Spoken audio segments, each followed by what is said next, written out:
after a second the decision that the state of Florida is now designating CAIR as a terrorist organization, and in about 40 minutes, CAIR is holding a press conference to announce they're suing the state of Florida back, saying that the state of Florida is infringing upon their civil rights. Can you address that, please? Well, I welcome the lawsuit. First of all, I get roll out of bed anymore. Someone's suing us for. I mean, it's like, some of it's just lawfare, right? But we welcome that. I mean, we did do the designation for both the Muslim Brotherhood and CAIR. This is something that has been a long time coming. I know the federal government's now working in a similar direction. The legislature is working on statutory laws that are going to impact this area. So I think our executive order is kind of the beginning. I think you're going to see statutory codification of how we handle different terror designations.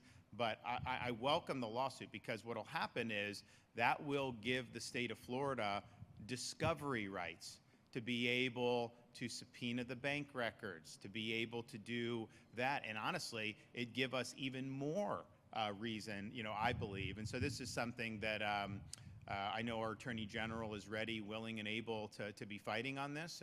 And so that's they have every right to sue, and then we're going to have a right to get the information that we need to make sure. But our agencies are on notice about how any of our programs or any of our operations are impacted or not impacted, and so to the extent that they can be, then they're going to have a basis to be able to protect the people and the taxpayers from that. So I'd stay tuned there. Governor Hanayushibi from Local 10. What's your proof that they have ties to terrorist organizations? Well, first of all, people forget, CAIR was an unindicted co-conspirator in the Holy Land Foundation trial. It was the largest terror financing trial in the history of the United States of America. And like the idea that, if there were any other situation where that happened, people would be up in arms, but somehow that's just something that just gets forgotten. So there is strong basis, and a lot of it's financial.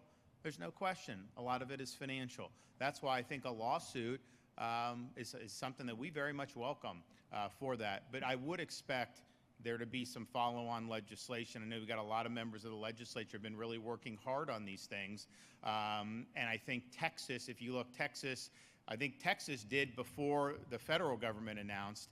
And so Texas has a little bit more robust architecture in their statutes than Florida does. I think you're going to see the legislature probably mirror what Texas has done, and ultimately, that's going to be in the best interest of the people. But the money is really significant, and look, we may get a lot of information on this if they bring the lawsuit. So we're definitely not running from that. We welcome it, and I think that folks will be pleased with our actions. All right, thank you guys.